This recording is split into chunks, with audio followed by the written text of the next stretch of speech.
Son las 2:11 de la tarde y nosotros, sin duda, tomando en cuenta lo que está sucediendo en Medio Oriente, pero no solamente lo que está sucediendo en Medio Oriente, sino el impacto y las posibilidades de que el conflicto siga escalando, hemos querido compartir, escuchar la visión del politólogo y analista internacional, el profesor Carlos Romero, sobre este tema y las implicaciones que tiene, además a un año de estos hechos lamentables del pasado 7 de octubre de 2023. Profesor, muchísimas gracias por acompañarnos.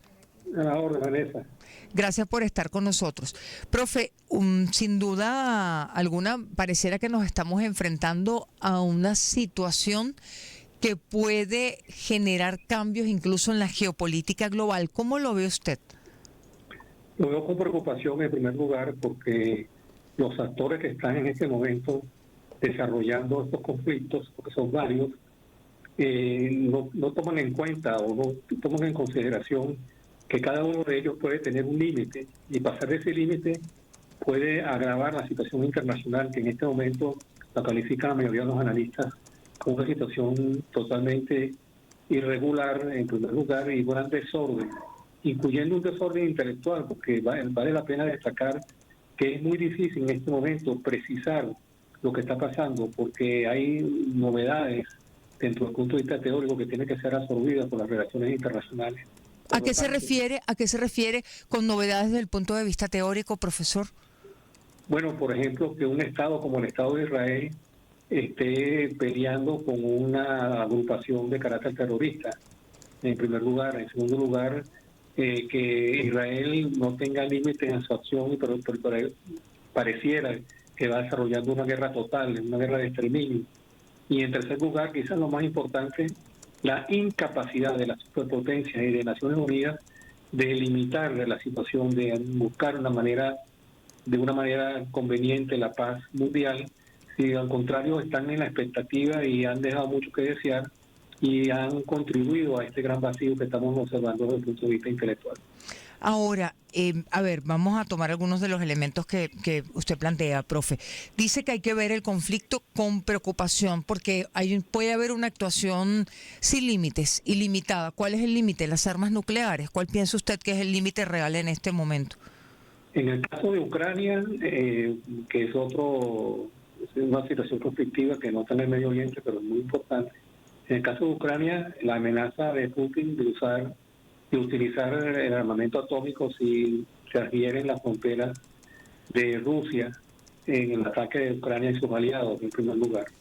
En segundo lugar, en el caso de Oriente Medio, la posición de guerra total de Israel de ocupar parte del Líbano y eventualmente de tener una confrontación con Irán. Eso también agravaría la situación mundial. Y en tercer lugar, la situación de Israel con Hamas en la parte sur de Palestina, en la cual también hay una situación de catástrofe mundial que, enlazadas todas ellas, rompen las barreras de lo que se llamó el orden internacional. Ajá, ahora esas barreras le preguntamos, profesor, ¿no estaban rotas ya? Es decir, esto es como terminar de cortarlas, por decirlo de alguna manera, ¿o cómo lo ve usted? Estaban agrietadas, pero no estaban totalmente destruidas. Y ciertamente no podemos negar que desde el año 45 para acá, a pesar de la paz nuclear y el equilibrio mundial, siempre hubo conflictos de una u otra naturaleza, de carácter étnico, religioso, civil, militar, fronterizo, etcétera. Pero nunca, creo yo, había habido una situación tan difícil como la que estamos observando desde el año 45, incluyendo la consideración de la guerra de Vietnam y más atrás la guerra de Corea, que fueron limitadas al territorio de Corea en primer caso y con el territorio de Vietnam en el segundo. Estas son situaciones conflictivas que tienen una onda expansiva que es muy difícil de calcular hasta dónde va a llegar. Profe, cuando usted dice que que está observando que no, de acuerdo con su visión, no se había observado una situación tan difícil como la que ha vivido el mundo desde 1945, por las armas nucleares, por la incapacidad de la comunidad internacional, es decir, ¿cuáles son las características de esa situación difícil? Yo creo que hay tres elementos. Primero, el distanciamiento entre las superpotencias que no hablan, no negocian, no se encuentran como pasó en el año 43, 44 y 45. primer lugar. En segundo lugar, como dije anteriormente, Sí. la ineficacia de Naciones Unidas, que ha quedado ciertamente como un parapeto, y su secretario general se ha lucido como poco eficaz para limitar los asuntos de la guerra contemporánea. Y en tercer lugar, no cabe la menor duda, el tema nuclear, la amenaza nuclear por parte de ambos contingentes, porque no solamente Putin ha dicho que va a utilizar armas atómicas, sino también la OTAN ha planificado la posibilidad de una guerra nuclear. Entonces, esos tres elementos vistos en conjunto están, digamos, dibujando una situación bastante difícil. Estamos conversando con el profesor Carlos Romero. Profe, usted decía que pareciera que nada detiene a Israel en la decisión de la guerra total. ¿Qué cree que podría detener a Israel? Que además alega que está defendiendo sus intereses. Bueno, lo que pasa es que los israelitas han malinterpretado este punto de Clausewitz, el teórico de la guerra, sobre el punto culminante de la victoria. Uno debe saber exactamente hasta dónde puede llegar. Creo que las amenazas de Israel en este momento de invadir al Líbano y de tener una confrontación Con Irán. directa con Irán puede en un momento dado repercutir negativamente para el gobierno de Netanyahu. Por ejemplo, cuando dice negativamente, ¿qué piensa que podría suceder? Que se caiga el gobierno, que haya una nueva coalición y que los sectores más moderados dentro de Israel, que los hay, tomen la batuta de la política exterior, porque realmente lo que estamos observando es algo penoso que inclusive daña la reputación de Israel desde el punto de vista histórico. Por ejemplo, ¿qué piensa que podría frenar un ataque a Irán, un enfrentamiento con Irán, profesor? Y la reunión entre Biden y Putin, yo creo que ya es y los chinos, yo creo que ya es el momento de que esas superpotencias asuman su responsabilidad como la asumieron durante la Segunda Guerra Mundial. No es posible que se estén dando la espalda cuando está muriendo tanta gente, cuando hay situaciones irregulares y sobre todo cuando hay un futuro incierto en relación al tema atómico. Profe, pero usted dice que es momento, si no le entendimos mal, de que Rusia, China y Estados Unidos asuman su responsabilidad. Por supuesto, porque... ¿Pero qué deben hacer? ¿Reunirse y acordar qué cosas? ¿Qué piensa usted que se podría decidir, que podrían decidir estas tres potencias, por ejemplo, que cambie este panorama catastrófico que usted ve? Bueno, primero y principal que Estados Unidos debe dejar de apoyar sin restricciones a Israel. Eso es lo primero. Es decir, decirle a Israel que ya basta, pues, ¿no? Que hay que buscar la manera de negociar una salida a este conflicto antes que sea tarde. En el caso de Rusia, tienen que entender que no avanzó con la guerra de Ucrania, que la perdió y que tiene que negociar con Ucrania también los límites fronterizos. Y en cuanto a China, dejar esa podríamos llamar conducta de China de decir que esos son asuntos que no le pertenecen, que no son de su incumbencia. Claro que son de su incumbencia y debería promoverse una reunión entre los líderes de estas tres grandes potencias, porque vuelvo a repetir, ya no se puede observar solamente desde el punto de vista regional lo que está pasando, sino verlo desde el punto de vista mundial. Y ahí es importante el concurso de estos estados, de estas superpotencias.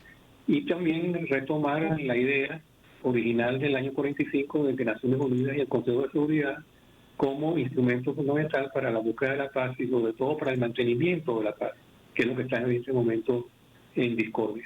Profesor, usted habla, Estados Unidos debe dejar, excúsenos, de apoyar a Israel. Rusia debe entender que no ganó la guerra en Ucrania. Debe aceptar que fue derrotada. ¿Esa es su lectura? Mi lectura es que esta guerra está estancada y evidentemente no hay ningún vencedor.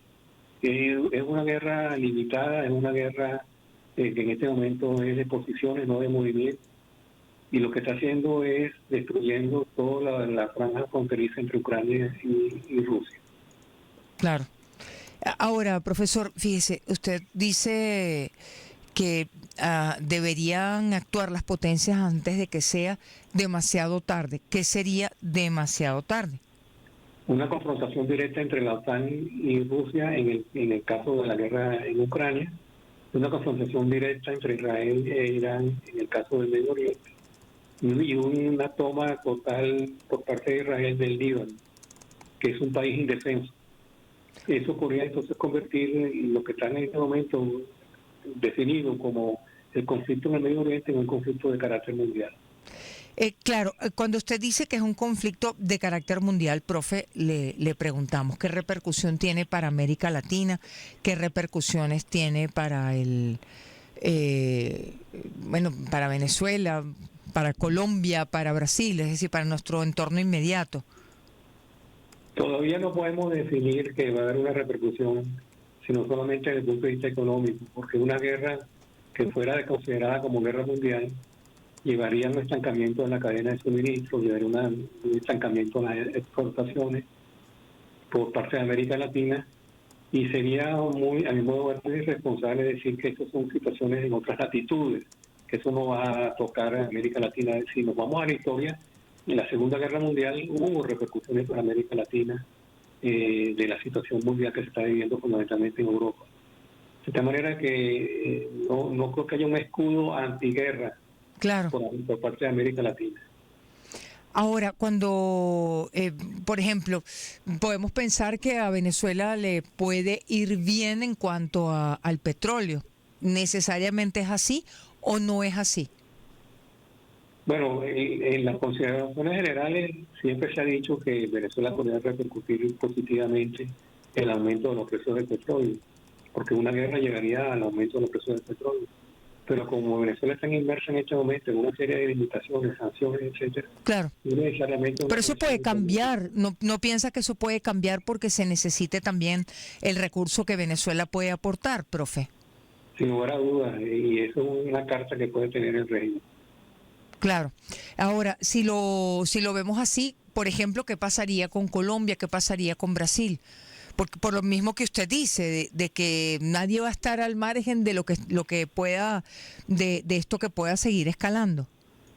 Bueno, yo creo que te refieres a qué pasaría con las gestiones de Brasil y Colombia en el caso venezolano. No, profe, no solamente eso, no me refiero a la situación para los gobiernos, sino la situación para los países.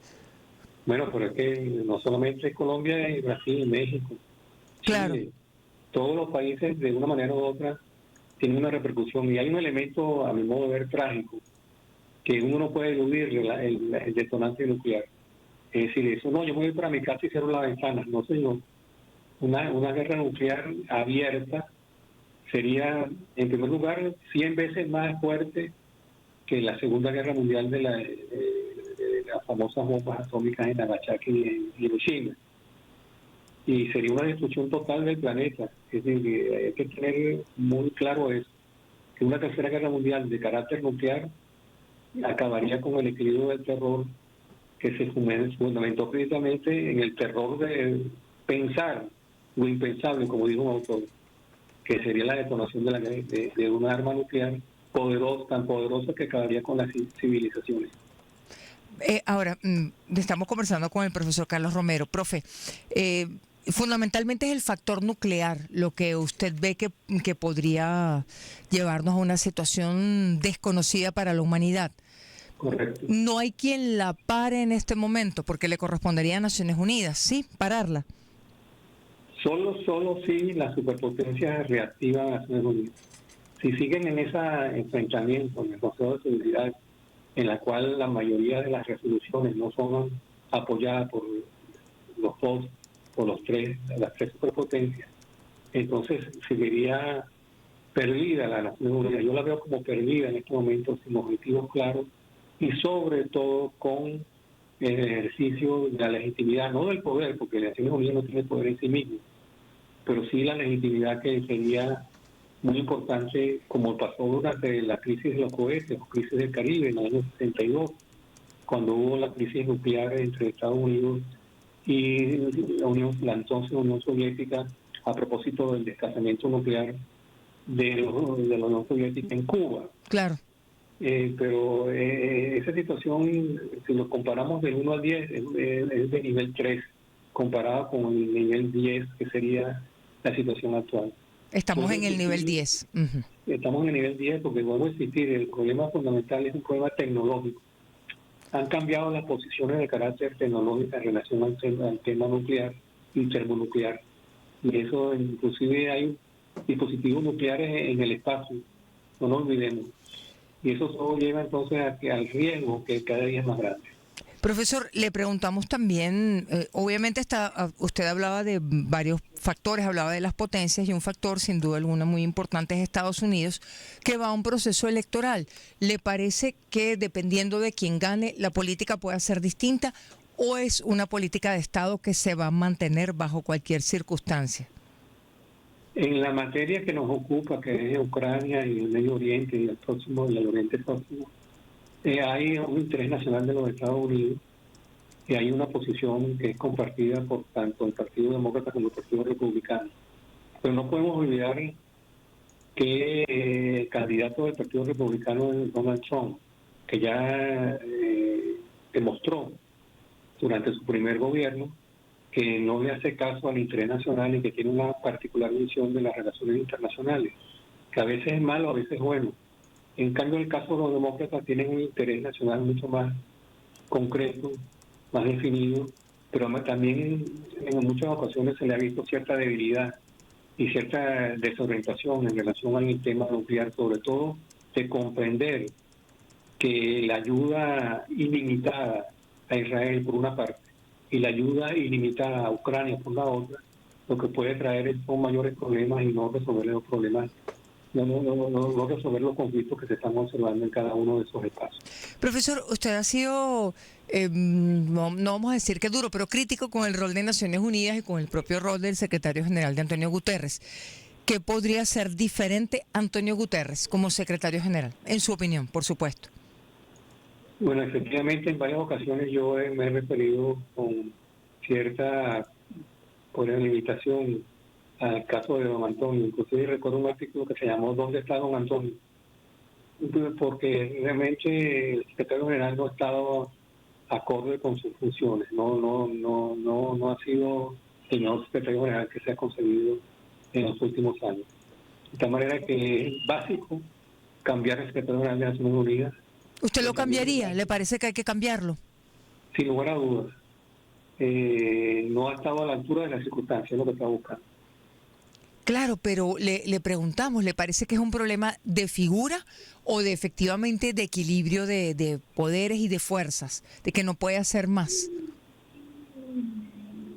Yo creo que ha podido hacer más. Ha podido hacer más. Sí, igual que el Consejo de Seguridad. ¿Y a quién ve usted que pudiera asumir esa responsabilidad? Bueno, eso sí es difícil. En este momento, además, realmente una papa caliente es poco. Yo creo que se lo ofrecen a cualquiera y dicen...